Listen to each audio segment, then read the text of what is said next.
여러분 안녕하십니까? 원투펀치 고품격 레드 그 50번째 시간이 돌아왔습니다. 이 환경이 바뀌었어요. 지금 저희 그 원투펀치를 정말 10여 년간 제작해온 제작사가 이번에 이사를 했습니다. 네.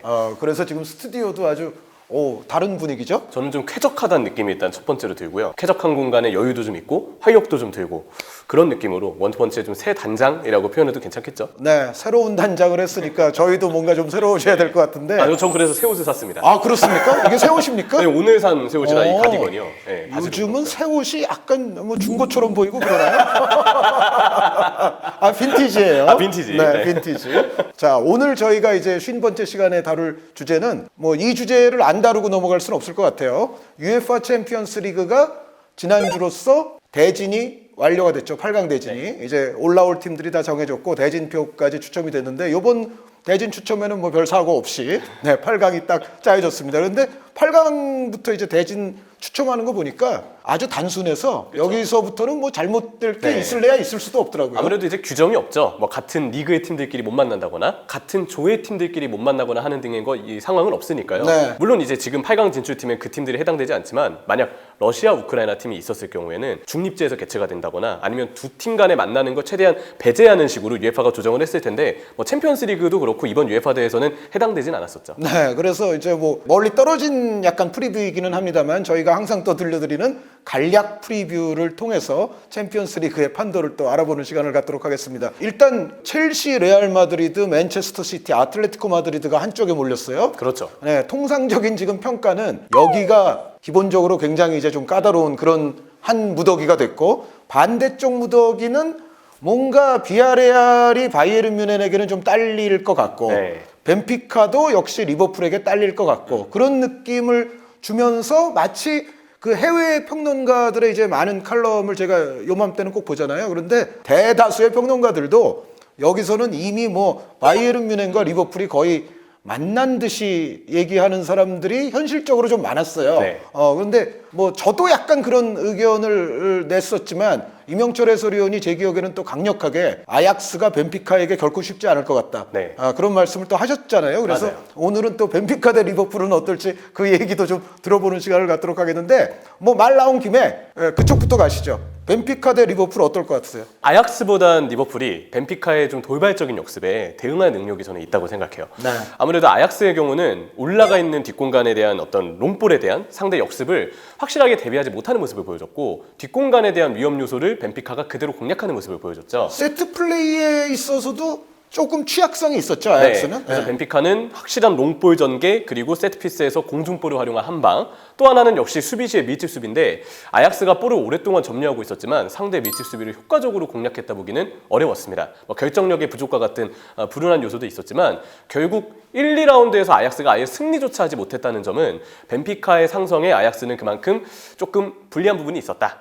그리고 그때그때 상황마다 벤피카의 변칙적인 요소의 어떤 공격이나 수비를 잘 공략하지 못했다고 저는 보고 싶은데요. 근데 리버풀은 똑같이 아약스와 같은 상황에 놓이더라도 벤피카의 변칙이나 변수에 대응할 능력이 저는 크게 높다고 생각해요. 그러니까 공수 양면에서 그럴 것 같아요. 그러니까 수비적으로도 벤피카의 그 역습 한 방, 세트 플레이 한 방을 견뎌내는 능력이 리버풀이 아약스보다 나을 것이고 공격을 할 때 있어서도 벤피카의 밀집 수비를 다각도의 패턴으로서 어떻게든 뚫어내는 또 특히 리버풀은 지금 현재 유럽 모든 팀들 거의 통틀어서 세트 플레이의 득점력의 어떤 패턴 세트 플레이의 어떤 시스템이 가장 또 뛰어난 팀 중에 하나 아닙니까? 공수 양면에서 그렇죠. 그렇죠. 그러니까 결국은 그 얘기는 정말 밀집 수비에 좀 막히더라도 뭐 반다이크 선수를 위시한 또 세트 플레이의 위력이 불을 번쩍 할 경우에는 벤피카의 골망을 열어젖힐 수 있다. 그러니까 벤피카의 골망을 열어젖힐 수 있는 수단이 아약스보다는 리버풀이 한 수이고 그리고 벤피카에게 뭔가 한 방을 얻어맞지 않고 견디는 능력도 리버풀이 아약스보다는 우위로 보여요. 그러면은 뭐 리버풀 승이죠. 팬은 사실 이럴 때 승리라고 확실하게 확언하는 거를 굉장히 자제하는 습관이 있어요. 근데 승리 확률이 높다.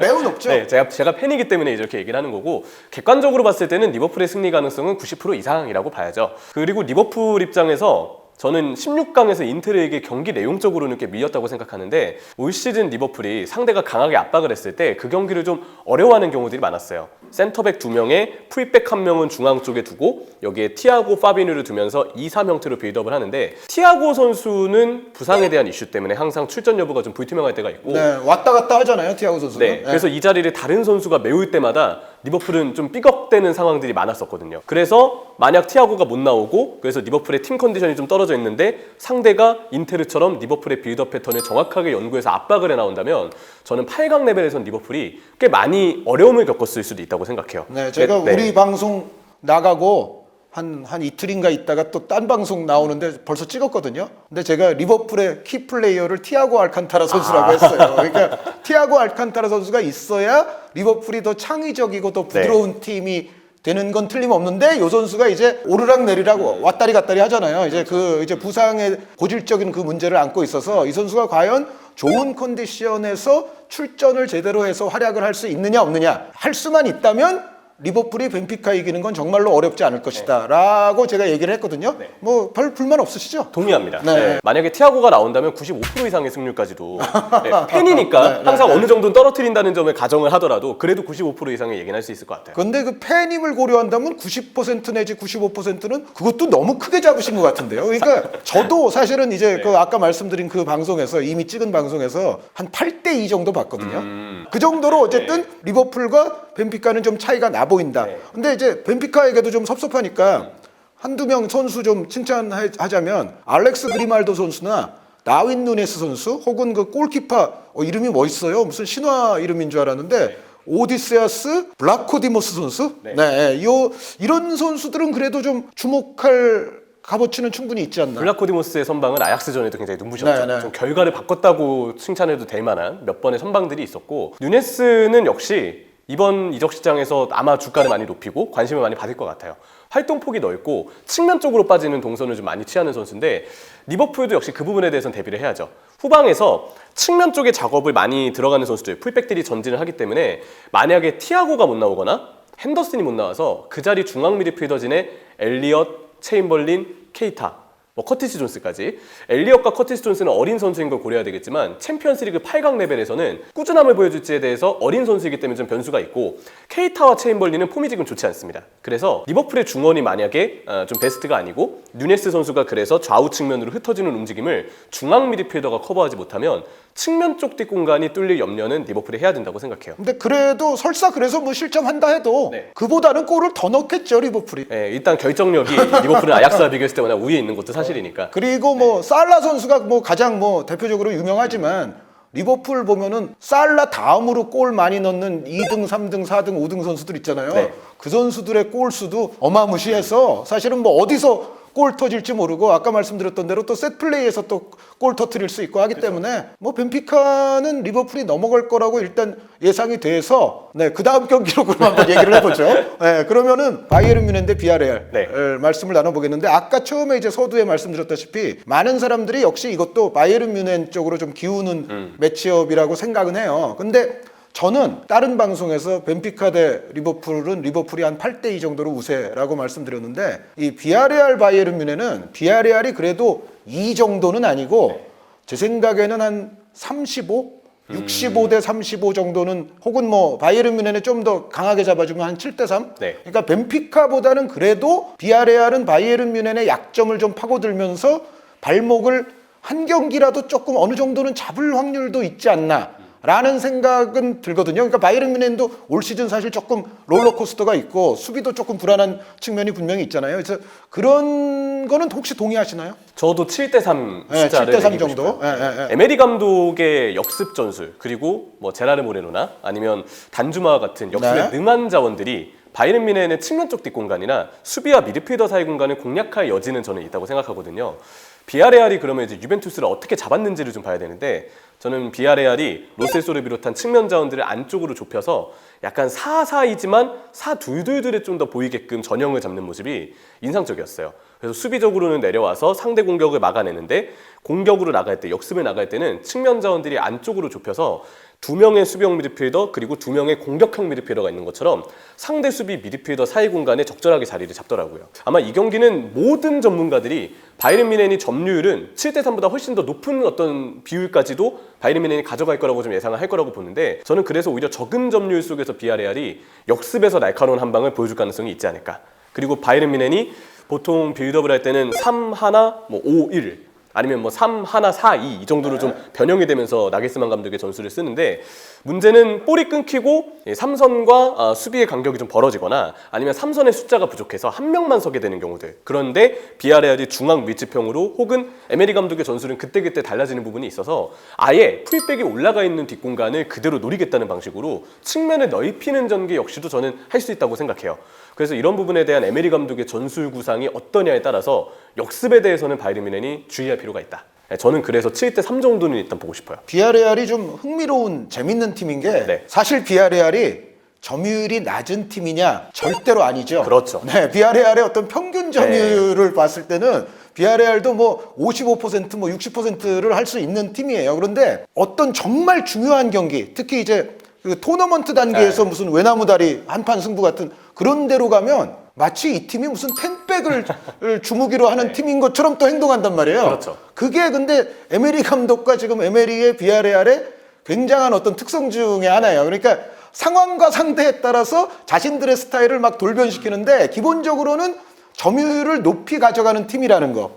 요 사실 하나가 이제 왜 중요하냐면 점유율이 원래 보통 경기에서는 높잖아요. 근데 그렇죠. 그 얘기는 이 팀이 빌드업을 굉장히 유연하고 부드럽게 탁탁탁탁 탈압박을 해낼 수가 있는 팀이라는 얘기예요. 바로 그것 때문에 사실은 바이에른 뮌헨이 약간 비아레알을 좀 낮게 보고 들어온다든가 약간 이제 경기 중에 좀 실수들이 나온다든가 하는 날이면 사실은 비아레알은 말씀드렸던 대로 탁탁탁탁 풀어서 아까 말씀하신 단주마라든가 제라드 모레노의 또 한 방이 있고, 그리고 측면 공간에서 바이에른의 윙백이 아주 높이 올라왔을 때는 또 축구해제라든가 또 피노 같은 선수가 또 이 공간을 공략할 여지가 충분히 있거든요. 그래서 전체적으로 비아레알의 그 약간 카멜레온 같은, 물론 이제 바이에른 뮌헨을 상대로는 기본 컨셉은 이제 실리 컨셉으로 나올 겁니다. 네. 텐백 비슷한 컨셉으로 나오긴 할 텐데 순간적으로 이 팀은 돌변이 가능하다는 거. 그리고 점유를 하거나 탈압박을 하는 능력이 기본적으로 없는 팀이 아니라는 거. 그렇죠. 그러니까 예를 들어 비아레알이 아무리 상대가 바이에른이라도 만약에 지금 2차전인데 지금 우리가 2골 뒤지고 있어. 네. 그런 상황이면 저는 비아레알이 상당히 과감하게 점유 높이면서 올라올 거라고 생각을 하거든요. 물론 그거는 바이에른에게도 기회가 되겠지만, 그래서 비아레알의 요 정말 아주 흥미로운 요 카멜레온식 전법을 군데군데 감상하는 것도 요 매치업의 하나 포인트가 아닐까. 근데 그래도 기본적으로 그 짤츠부르크 전도 우리가 봤지만 그 나겔스만 감독이 야이슬레 감독한테 한 방 먹었잖아요. 1차전에서. 사실 안 진 게 다행인 상황이라서 약간 좀 망신살 비슷한 게 뻗치기도 했는데, 그러고 나니까 2차전에서 무자비해져 버린단 말이죠. 그냥 다 득점을 뽑아넣었죠. 네. 네. 그리고 멈출 줄을 몰라요. 네. 그런 부분이 있기 때문에. 그리고 여기에 또 간과할 수 없는 것이 고레츠카 선수가 지금 돌아왔거든요. 네. 고레츠카 선수 없을 때 이제 키미 선수가 좀 공수 양면에서 좀 외로운 상황이 많이 발생했었는데 고레츠카가 돌아왔고, 그리고 또 바이에른의 전체 밸런스에서 아주 중요한 역할을 하는 알폰소 데이비스 선수도 1차전에 돌아올 것 같지는 않지만 2차전은 잘하면 가능할 것 같아요. 그래서 고레츠카에다가 알폰소 데이비스까지만 돌아오면 여태까지의 조금 뭔가 좀 톱니바퀴가 안 맞는 것 같은 바이에른의 모습이 많이 해소될 가능성도 있다. 이제 그런 것까지 고려하면 그래도 이 매치업은 바이에른이 이기긴 이길 거다. 네. 그런데 에메리의 비아레알이 묘한 힘을 발휘하면서 바이에른을 얼마나 괴롭힐 수 있을지를 보는 것도 굉장히 흥미로운 요소일 것 같아요. 그렇죠. 근데 리그 비아레알하고는 확실히 1차전만큼은 다른 모습일 것 같아요. 그렇죠. 네, 리그는 3-3-1-3과 같은 형태의 변형으로 점유율도 많이 높이고 좋은 어떤 빌드업 축구를 해나갔던 에메리 감독인데, 챔피언스리그 1차전은 일단 뮌헨의 공격진 퀄리티가 워낙에 좋고요. 1대1의 측면에서 대응하는 과정에서 숫자가 많이 수비 쪽에서 대비가 돼야 되기 때문에, 그러면 전체적인 라인이 에메리 감독이 어떤 것을 의도하건 좀 더 내려갈 수밖에 없다고 기본 생각해요. 컨셉은 거의 텐백 나올 거예요. 네. 그리고 바이에른 뮌헨이 워낙 밀러 그리고 그리고 올라오는 어떤 스토퍼 파바르도 그렇고 리카도 그렇고 왼쪽 오른쪽 변형 백스리를 쓰는데 센터백들이 꽤 많이 올라가는 전형을 취하잖아요. 이를 바탕으로 만약에 알폰소 데이비스가 나온다면 왼쪽에 알폰소 데이비스, 오른쪽의 경우도 뭐 당장 윙포워드들, 윙어드 할 것 없이 다 한 3-4명 정도의 수적 우위를 만들어서 측면 수적 우위를 바탕으로 상대를 좀 괴롭히는 스타일이죠. 또 빌드업을 해나갈 때도 만약 중앙 쪽으로 상대가 강하게 압박을 해도 토마스 밀러나 아니면 또 고레츠카가 있다면 고레츠카의 탈압박, 키미의 탈압박도 충분히 가능하고 톨리수 선수가 선발로 나올지 모르겠지만 톨리수가 내려와서 볼을 좀 받아주는 그림도 그려지기 때문에 중원 쪽 수적 우위도 비아레알을 상대로 바이에른 뮌헨이 잡기에는 매우 용이한 부분이 있다고 생각해요. 그래서 에메리 감독이 어떤 구상을 하건 1차전은 어쩔 수 없이 템백으로 몰릴 수밖에 없는 부분이 있고 근데 바이에른 뮌헨이 1차전 때 점수차를 제대로 벌리지 못하면 예를 들어서 1-0이 나와요. 그러면 비아레알 입장에서도 우리 2차전은 공격적으로 해볼 만한데 라는 그림이 좀 그려질 수 있거든요. 바이에른 팬들은 물론 그 동의하시지 않겠지만 만약에 2차전 어느 순간까지 예를 들어 한 골 정도밖에 차이가 안 났다. 그러면은 그때는 비아레알의 점유율 축구를 한번 보실 수가 있을 것 같아요. 리그 때와 비슷하게 운영될 거예요. 근데 그러면 막아내는 게 좀 쉽지가 않습니다. 그런 부분이 이제 바이에른도 좀 조심해야 될 부분이긴 한데 말씀해 주신 대로 그러니까 1차전에서 좀 스코어를 약간 여유 있게 내면 그러면은 뭐 바이에른 뮌헨이 뭐 2차전까지도 그냥 스무스하게 이길 것 같습니다. 어쨌든 요 매치업은 벤피카보다는 그래도 비아레알이 찬스는 조금 더 올라간다. 그러나 한 30%, 35%뭐 그거를 넘기는 사실 쉽지 않은 매치업이라는 생각이 들고요. 그러면은 자 문제에 이쪽 뭉텅이로 넘어가 보겠습니다. 빡빡하죠. 네. 일단 첼시 대 레알 마드리드 얘기를 먼저 해보면 그러니까 다른 방송에서 제가 뭐라고 그랬냐면 제가 원래 이거는 거의 5대5 비슷하게 주려고 그랬는데 그날이 제가 그 엘 클라시코 중계하고 몇 시간 후에 그 방송을 했어요. 네. 엘 클라시코를 보고 나니까 야 이거는 아무래도 첼시 줘야 되겠다라는 생각이 드는 게 제가 결정적인 여기서 요소는 감독 그 팩터, 감독 요소가 이건 고려를 안 하기가 어려운 것 같아요. 그러니까 지금 토마스 투엘 감독은 저는 뭐 EPL 해설하진 않지만 경기들에서 뭐 큰 변화가 됐건 아주 작은 뭐 디테일한 변화가 됐건 상대의 상황과 경기 흐름에 따라서 그 변화를 주는데 제가 봤을 때는 지금 유럽에서 가장 능한 감독이라고 해도 뭐 거의 과언이 아닐 정도로 요소마다 변화를 잘 줘요. 그렇죠. 뭐 선수의 변화가 됐건 뭐 약간 세부 전술의 변화가 됐건 좀 큰 테두리의 포메이션의 변화가 됐건 투엘 감독은 그걸 할 줄 안단 말이에요. 그런데 상대적으로 안첼로티 감독은 상대의 어떤 전술과 경기 흐름에 따라서 변화를 주는 데 있어서 너무 좀 무기력하지 않나. 네. 첼시 쪽에 좀 유리하게 저는 줬어요. 그래서 한 이거는 58대 42 정도로 저는 줬거든요. 혹시 동의하시나요? 저도 동의합니다. 네. 6대4 정도. 이거는 역시 투엘 감독과 안첼로티 감독의 좀 차이라고 생각을 하고요. 그게 아니면은 사실 이 대결은 한 50.5대 49.5 정도로 레알 쪽으로 줄 수도 있는 것 같아요.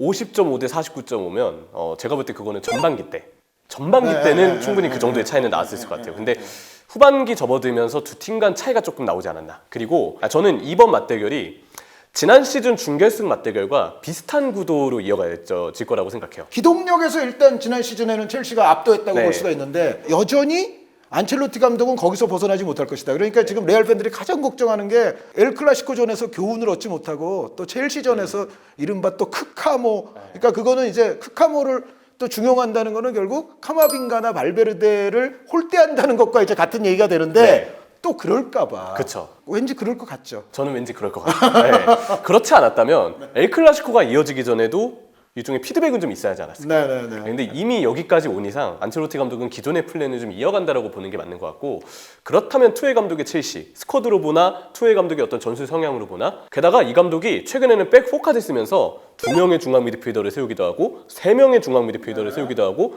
그때그때 중원을 쓰는 방식 자체가 경기 중에도 달라지고 있어요. 그리고 저는 이 전술 변화에 있어서 당연히 캉테, 뭐 조르지뉴, 코바치치 다 역할을 하고 있지만 만약 선발에 세 선수 중에 한 명이 없다 하더라도 메이슨 마운트와 같은 이선의 선수가 상황에 따라서는 아래쪽으로 내려와서 중앙 미드필더를 경기 중에도 수행해줄 수 있기 때문에 오히려 그게 낫지 않은가요? 네. 오히려 어떻게 보면은 마운트 선수가 내려와서 활동량을 캉테, 코바치치, 마운트로 좀 잡아주는 것도 그때 중원 싸움으로 봤을 때는 또 좋을 수 있죠. 근데 뭐 물론 이제 조르지뉴 선수의 활동량에 대한 문제는 있지만 만약 코바치치, 캉테 라인으로 충분히 레알 마드리드의 중원을 잡을 수 있다면 저는 조르지뉴도 활약할 여지가 충분히 있다고 생각해요. 네. 그래서 저는 어떤 식으로 중원이 나온다 하더라도 투엘 감독의 변화 능력 그리고 은골로 캉테가 부상 없이 제 컨디션만 유지한다면 지난번 맞대결 때와 마찬가지로 굉장히 좋은 어떤 컨디션에서 맹활약을 할 거라고 생각이 들어요. 그리고 백4를 쓴다면 오른쪽 윙으로 빠지는 하킴지의 어떤 활약도 지금 당장 우리가 기대해 볼 수 있지 않을까, 그런 생각도 좀 드는데, 측면 쪽을 파괴하는 방식도 하베르츠의 가짜 9번 움직임, 그리고 이를 파고들 수 있는 역습에 능한 풀리식, 그리고 앞서 말씀드린 오른쪽에서 왼쪽으로 전환까지 용이하게 패스를 뿌려주는 오른쪽인 하킴지의, 메이슨 마운트도 당연히 키플레이어로 꼽아야 되고요. 그런 점들로 봤을 때 충분히 레알 마드리드 중원이 좀 비어져 있을 때 그쪽 사이사이 공간을 역습으로 활용할 수 있는 첼시의 2선, 3선 자원들은 상당히 많다는 점. 그리고 결정적으로 티아고 실바, 리디거, 크리스텐센으로 구성된 백스리가 왠지 토너먼트에서 견고함을 끝까지 유지할 것 같아요. 이거는 상대가 어느 팀이건 간에 첼시의 백스리는 쉽게 무너지는 그림을 그리기가 어렵다. 또 시즌 중 클럽 월드컵의 우승, 지난 시즌 챔피언스 리그에서의 대성공과 같은 일들이 첼시 선수들의 자신감을 좀 올려주지 않을까, 이 생각이 좀 듭니다. 그 리스 제임스 선수 몸 상태에 대한 변수는 좀 없을까요? 일단 후반기 들어서 다행히 좀 복귀를 하고 있는 시점이고, 번리전에 당했던 부상은 그때 그 베오르스트 선수가 아예 무릎으로 좀 찍었어요. 네. 저는 그게 아니었다면 리스 제임스가 부상 관리가 좀 더 잘 돼서 재발되지 않았을 부상이라고 생각을 하는데, 리스 제임스가 돌아왔다고 저는 보고 있고, 돌아오긴 돌아왔죠. 네, 남은 후반기에도 변수 없이 충분히 리스 제임스는 이제 경기를 좀 뛸 수 있지 않을까. 그래서 제임스가 들어온다면 측면 공격에 있어서는 훨씬 더 강화되는 부분이 많죠. 뭐 공수 양면에서 좋죠. 네. 그리고 기동력 싸움으로 첼시가 레알 마드리드를 찍어 누른다라고 했을 때 리스 제임스 선수 있는 것과 없는 거는 저는 차이가 꽤 난다고 보고, 지금 아무래도 치렐 선수는 좀 어렵지 않습니까? 네. 그러다 보면은 결국 한쪽에서는 리스 제임스 같은 유형의 선수가 있으면 첼시가 확연히 좀 주도권을 가져가는데 저는 유리할 거라고 생각을 하거든요. 근데 어쨌든 제임스 선수도 올 시즌 아까 티아고 알칸타라 선수처럼 네. 약간 이제 그런 부분이 있기 때문에 저는 사실 리스 제임스 선수를 첼시의 키플레이어로 꼽았거든요. 그리고 상황에 따라서는 리스 제임스를 왼쪽으로 쓸 수도 있어요. 네. 이거 투헤 감독이 리그 때도 아스플리쿠에타를 오른쪽 윙백으로 쓰고, 그렇죠. 아니면 플리시그 윙백으로 네, 쓰고, 네. 리스 제임스를 왼쪽으로 이제 두는 리그에서의 전형을 택했는데, 물론 얼마 안 가서 부상을 당하긴 했지만, 이 부분이 중요한 이유는 왼쪽에 마르코스 알론소가 속도로 카르바알을 제치기에는 역시 좀 어려움이 있죠. 근데 엘클라시코를 봤다면 카르바알의 1대1 능력이 부상 여파로 굉장히 좀 떨어져 있다는 걸 확인할 수 있고, 네. 그러면 오히려 리스 제임스를 활용하고 윙으로 또 왼쪽 윙에 속도를 더할 수 있는 자원을 넣어서 리스 제임스가 카르바알 쪽을 넓게 공략하거나 아니면 안쪽으로 들어와서 공략할 수 있게끔 유도를 하는 것도 투헤 감독 입장에서는 생각해 볼 법한 전술이라고 생각해요. 그래서 리스 제임스를 왼쪽 오른쪽 모두 쓸 수 있다는 가정이 있다는 하에 저는 리스 제임스가 키플레이어라는 점에 좀 많이 동의하게 됩니다. 네. 저는 이제 58대 42, 뭐 6대 네. 4라고 하셨으니까 거의 6대 4 정도로, 그러니까 9대 1, 7대 3, 네. 지금 6대 4까지 왔거든요. 제가 이런 순서로 얘기한 이유가 어떻게 보면 좀 있어요. 자, 그러면은 펩 과르디올라 대 디에고 시메오네. 네. 바이에른 뮌헨을 과르디올라 감독이 이끌던 시절에 한번 물을 먹였던 적이 있고, 그 둘이 만났는데 저는 요 대결이 좀 시기적으로 좀 미묘하다라는 생각을 하게 돼요. 일단 첫 번째는 아틀레티코가 그 잘하던 수비도 사실은 올 시즌에는 다 망가졌었고, 다 무너졌었고, 오블락 선수조차도 폼이 나빴고, 그런데 그 맨체스터 유나이티드, 물론 다른 상대이기는 하지만 최근에 보면 맨유전을 비롯해서 수비에 있어서의 예전 같은 끈끈함이라든가 투쟁력이 살아나는 것 같고, 오블락 선수는 뭐 좀 개과천선한 듯한 모습이 네. 또 좀 나왔었고, 살아나고 그게 있죠. 얼마나 네. 또 계속될지 모르겠지만, 근데 오블락 선수가 근데 맨유전 이전부터도 조금씩 올라오고는 있었거든요. 근데 맨유전에서 어떻게 보면 이제 또 점을 찍고 증명을 한 거죠. 게다가 아틀레티코가 바뀐 점이 뭐냐? 이제는 시메오네 감독이 더 이상 수아레스 선수를 중용하지 않습니다. 수아레스 선수가 거의 뭐 이제 70분 넘고 뭐 80분 이 정도에나 짧은 시간을 얻고, 반대로 조앙 펠릭스 선수를 지금 중용하잖아요. 뭐 시메오네 감독이 원래 뭐 하고 싶어서 그렇게 했는지는 모르겠지만 어쨌든 시간이 흐르다 보니, 그리고 부상자들이 나오다 보니 펠릭스와 수아레스의 입지가 지금 바뀌어 있단 말이죠.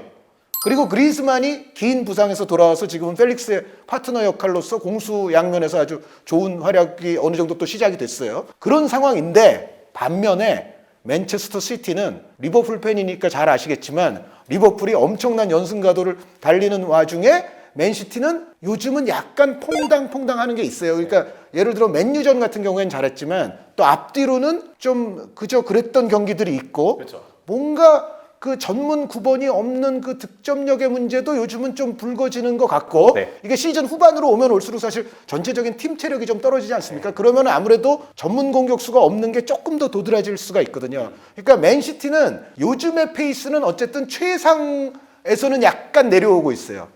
아틀레티코는 안 좋았던 공수가 조금씩의 그 변화에 의해서 요즘 좀 올라오고 있어요. 네. 시기적으로 좀 미묘하다. 그러니까 이게 만약에 한 3개월 전에 막 둘이 만났다 그러면 거의 뭐 그때는 아무리 아틀레티코의 어떤 이름값을 고려하더라도 한 8대2 막 이렇게 맨시티 쪽으로 줄 수도 있었을 것 같은데 지금은 조금 미묘한 면이 있다. 요건 어떻게 생각하세요? 그래도 맨시티의 우위를 일단 점하고 싶은데 저도 맨시티에 네. 살짝 우위는 얘기했어요. 근데 저는 이것도 6대4 정도인 것 같아요. 6대4. 네, 예, 아틀레티코를 맨시티가 확실하게 잡기에는 까다로운 부분이 있다. 네네. 아무래도 맨시티가 9번 공격수의 부재 때문에 중앙으로 박스 쪽에 밀집되어 있는 밀집 수비를 상대할 때 점점 더 어려움을 겪을 수밖에 없는 컨디션이고요. 네. 근데 그런 밀집 수비를 뚫어낼 때 맹활약을 했던 선수가 풀백에 있는 주앙 칸셀로. 주앙 칸셀로가 안쪽으로 들어와서 미드필더들을 더 전진시키고 본인이 중앙에서 플레이메이킹을 하거나 네. 아니면 미드필더가 볼을 소유할 때 본인이 박스 쪽으로 들어가서 마크맨이 안 붙어있는 형태로 슈팅을 때리거나 또 볼을 잡아서 키패스를 뿌려주는 등의 좋은 역량을 네. 그동안 보여줬어요. 혹은 방향 전환 패스도 네. 잘해주죠. 약간 플레이메이커였죠. 네, 상대를 뒤흔들어 놓는. 그리고 상대 역습을 끊어낼 때, 그리고 혹은 맨시티가 빌드업을 해야 될 때 볼을 관리하면서 공격 방향을 빠르게 설정해줬던, 잘 뿌려줬던 선수가 로드리인데, 로드리도 밀집 수비를 풀어내는 데 있어서 혹은 상대 역습을 막아내는 데 있어서 그동안 역할이 컸거든요. 근데 역할이 크다고 말씀드렸던 칸셀로와 로드리가 저는 작년과 좀 비슷하다고 생각해요. 폼이 좀 네. 내려가고 있죠. 3월 즈음부터 로드리 칸셀로가 작년에도 폼이 좀 떨어지는 모습이 보였는데 이거는 체력적인 부하에서 저는 오는 거라고 생각하거든요. 네. 근데 풀백과 삼선의 문제는 공격수 문제 못지않게 맨시티의 올 시즌 여름 이적 시장 때부터 이미 예고가 지적이 되었던 어느 정도 또 되어 왔었고. 네, 예고가 됐던 문제였어요. 풀백의 뎁스가 얇은 거 아니냐. 네. 워커, 칸셀루, 진첸코, 뭐 벤자민 맨디의 어떤 이슈 자체는 사실 예측이 불가능했던 부분이긴 한데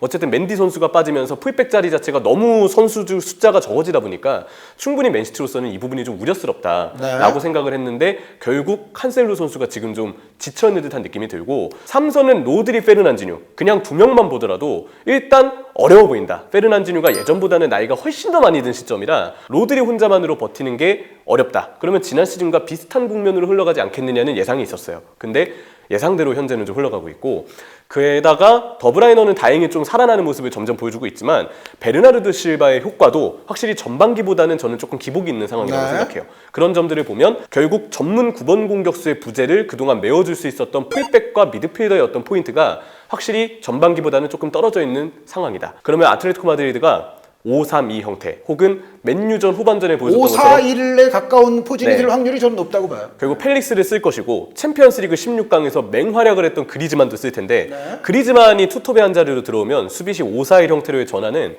그 맨유전 후반전에 그랬던 것처럼 보다 더 능해질 거라고 그렇죠. 보거든요. 그러면 5-4-1 형태로 아틀레티코가 중앙 쪽을 확실히 좁혀서 대비를 했을 때 맨시티가 볼 점유는 오래 할 수 있겠지만 과연 측면 쪽에 숫자를 많이 두더라도 이 볼을 다시 박스 쪽으로 주는 과정이 쉬울 것이냐?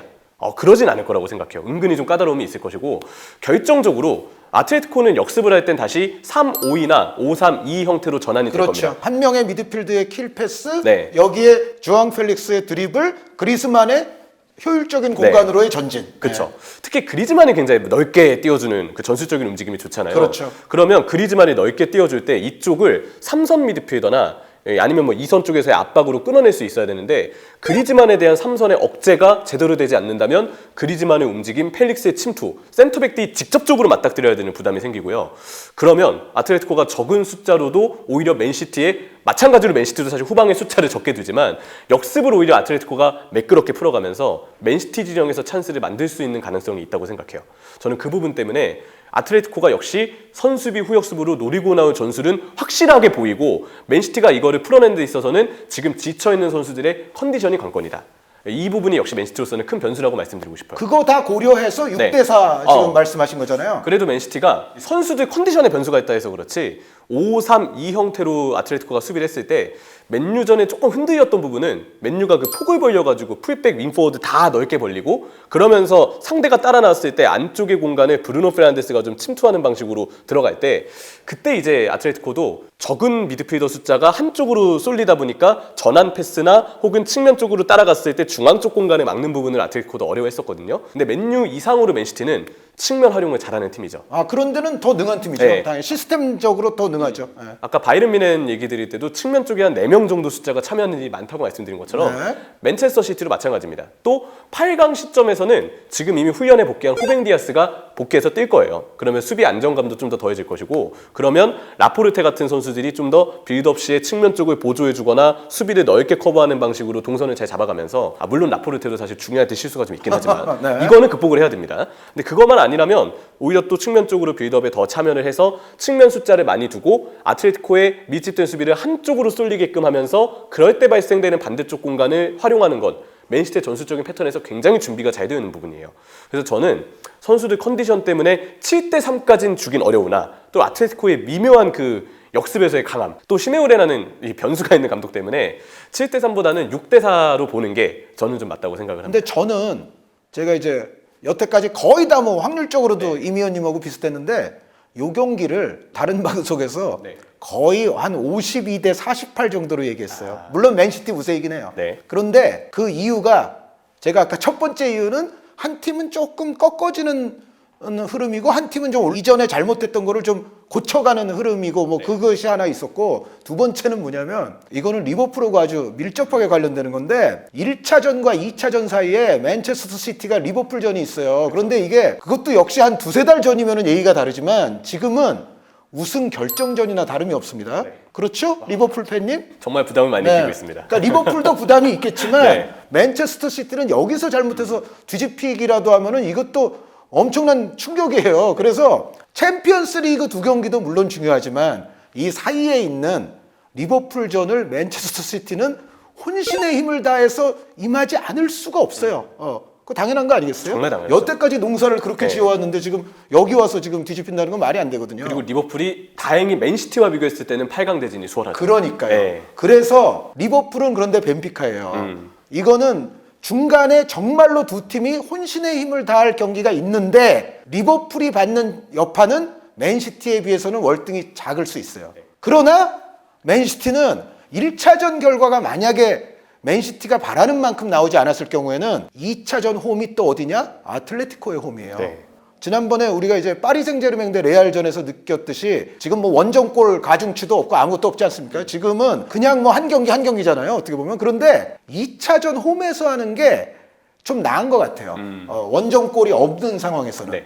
그러니까 원정골이 있는 상황에서는 2차전 홈팀도 뭐 실점이라도 하나 하면은 여기서 오히려 난리 나는 거라서 사실은 굉장히 살떨리지만 그냥 원정골 안 따지는 지금 시스템에서는 2차전을 여러와 같은 홈팬들의 성원을 받으면서 하는 게 제가 봤을 때는 그냥 더 나은 것 같거든요. 2차전이 아무래도 승부를 내는 경기 아닙니까? 그렇게 봤을 때는 맨시티 대 리버풀전을 하고 나서 맨시티는 아틀레티코 원정을 온다. 여기서 1차전이 맨시티에게 흡족하지 않을 경우에는 이거는 약간 맨시티도 좀 위험할 수 있다고 본다. 그래서 말씀해 주신 여러 가지 이유에 저도 동감을 하고 맨시티가 조금 앞설 거라고 생각은 하는데 그게 6대4보다 적은 6보다는 작은 수치일 수도 있다는 생각을 하게 돼요. 그리고 거기에 리버풀이 연관돼 있기 때문에 리버풀로서도 요거는 굉장히 좀 중요한 그런 시기가 되죠. 흥미롭죠. 그런데 저희가 오늘 말씀드린 뭐 이 모든 매치업들이